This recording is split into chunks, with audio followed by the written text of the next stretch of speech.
I probably had one of the creepiest coworkers ever. You see, I was a former high school janitor. In an attempt to put your mind at ease, I can assure you that bar restrooms are no way unique in respect to this phenomenon. The worst part was the individual on my crew. Let's just call him Larry for the sake of this story. Larry enjoyed cleaning girls' restrooms. If we had a slow night, he would go through the restroom slowly, taking several hours to clean it, where usually most guys take about 30 minutes. He indulged in every single smell. I kid you not. He went through the trash piece by piece and inhaled it in every receptacle. The good news is that he was fired. No, not for advances on my coworkers or inappropriate comments, but for sleeping while being on the clock. Last I heard, his plans was to go to Alaska, buy a motorcycle, and as he enthusiastically stated, grow one of them long beards. This is my nightmare work story. I was a sales associate at Bath and Body Works.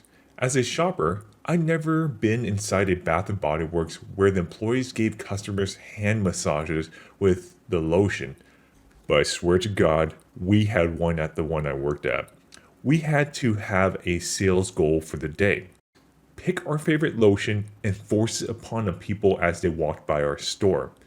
Then while rubbing their hands, we would exclaim of how wonderful the properties of the lotion and why on earth you should pay $18 for it while you have your manager is asking you how many you have sold through your earpiece.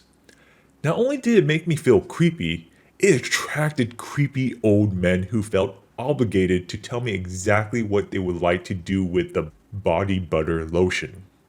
The smell of all the products made me want to throw up after a couple of weeks. And there was a nice old woman who had been working there for years and her hands were cracked and bleeding from all the handling with the crappy lotion all day.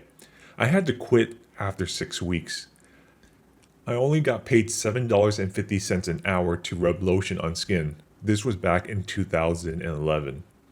This is my nightmare work story. At an auto assembly line for $6 an hour. The company was a slave ship subcontractor for GM, so no union. We did interior pieces for minivans. My job was to press the foam lining around the air conditioning vents behind the dashboards. We were required to work overtime every single day because we were behind on quota. This meant that I was on my feet for 10 plus hours a day, 6 days per week, except for a half an hour lunch and 2 breaks. My heart sunk to every damn time those forklifts dropped off another pallet of dashboards near my station, usually within minutes of finally catching up on the load I had. The only positive was that I worked with a lot of good people. The building was gigantic sheet metal barn with windows about 20 feet above the floor. I worked there during the winter, so it was get out of bed in the dark, drive home in the dark. I used to go outside to eat my lunch in my car just to see the sun. After the blisters I got on the first day, I wrapped my fingertips in medical tape for the rest of the time I worked there. Mid-management was bugging me constantly to become permanent. I got the job through a hiring agency. We were treated less than shit with violations out of the wazoo. Injuries were kept in-house and employees were discouraged from going to the doctor as much as possible. Just an absolute shithouse. When I heard they lost their contract and closed about 12 years ago, I practically danced a jig, though I was wondering how many of my old coworkers were still stuck working there. I still hope they're doing better now than they were. This is my nightmare work story. One desperate summer, after losing one job and on verge of being evicted, I responded to a classified ad that promised $400 per week, guaranteed, no experience necessary. With no other information about what the job was, that's how I learned an important lesson. If a job posting lists only salary information with nothing about what the actual job is, that's because posting what the job is would keep people from applying to it. The interview was a group interview and as much of a sales pitch. By the end of it, I still had no idea what I'd be doing. But after being told I could go on cruise to fantastic destinations, drive a BMW, wear expensive clothes, and be a self-made millionaire by the age of 30, I was ready to take whatever offer they would throw at me. It seemed fun too. While we were in the interview, we could hear music blasting and people cheering, which how this company would start and end every day. And that's how I spent 2 weeks selling vacuum cleaners door to door. Not just any vacuum cleaners, mind you. These were Kirby vacuums. They cost approximately $1,500 and we were selling them to low income neighborhoods. Why, you ask? Oh, because we offered financing, of course. High interest financing, which results in someone paying $2,200 for a fucking vacuum cleaner. You see, rich people know better than this. They know that there isn't a household vacuum market that will provide even $1,000 worth of value, regardless of how awesome it is and how long it lasts. But it didn't matter. We usually muscle our way into the living rooms with promise that we'll shampoo their carpets for free. Kirby has a shampoo attachment, doesn't come with a base package, and it costs much more as a normal vacuum does. What that meant is that we put an hour-long show and clean about a 5 by 5 foot area of their carpet during that time, all the while using little filter pads to show them how disgusting their house is.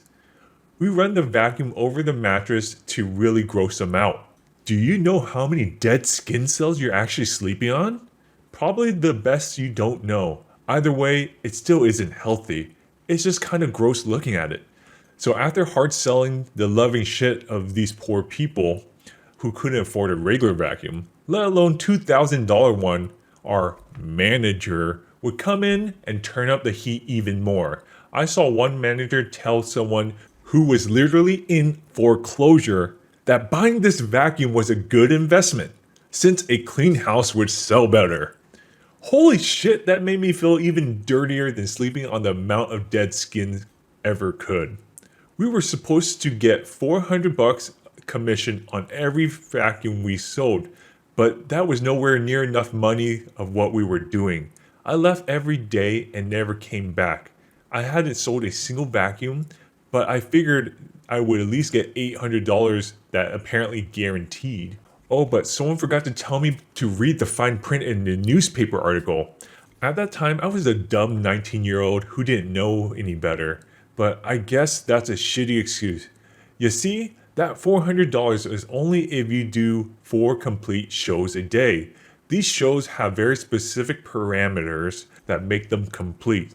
If you didn't use the right numbers of little filters to show the person how filthy their carpet was, nope, not complete.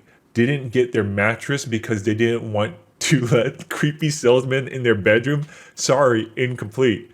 Got thrown out like a jazzy Jeff because Uncle Phil got sick of asking you leave nicely? Better luck next time. But wait, there's more.